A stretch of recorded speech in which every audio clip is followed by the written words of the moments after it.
복잡계가 뭔지는 사실 아직 전문가들도 잘 모릅니다. 복잡계가 뭔지는 정의가 잘 안 돼 있습니다. 그러니까 여러분들이 근데 딱 생각을 해보시면 딱 복잡계 하면 떠오르는 게 있습니다. 그게 뭐냐면 복잡하고 어려운 거. 맞습니다. 그게 복잡계입니다. 그게 뭐냐면 예를 들어서 이런 것들이 복잡계의 예입니다. 사회. 우리가 살고 있는 사회가 참 복잡합니다. 정치, 경제, 사회, 문화 뭐 그래가지고 사람들이 얽혀서 쌓여 있는 그런 사회라고 하는 것이 되게 복잡한 복잡계의 일종입니다.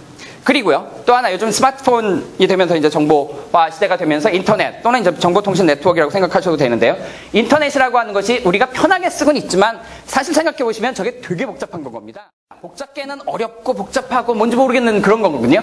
근데 그걸 잘 들여다보니까 어렵긴 한데요. 그 바닥에 공통점으로 네트워크라고 하는 게 있다는 겁니다. 거의 세상의 모든 것은 네트워크다라고 하는 거죠.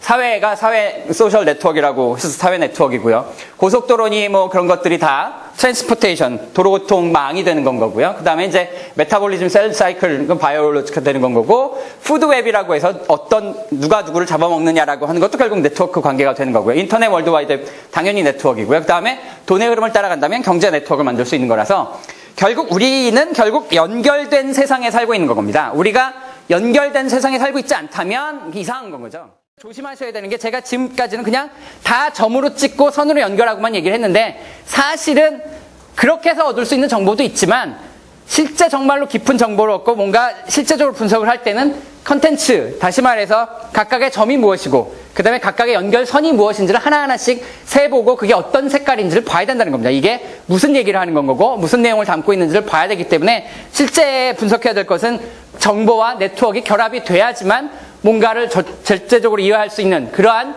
도구를 주게 된다라고 하는 걸 기억하셔야 되는 겁니다. 데이터와 함께 네트워크를 생각을 하셔야 되는 거죠. 이 두 가지 키워드가 결과적인 모든 걸 설명해 주는 겁니다.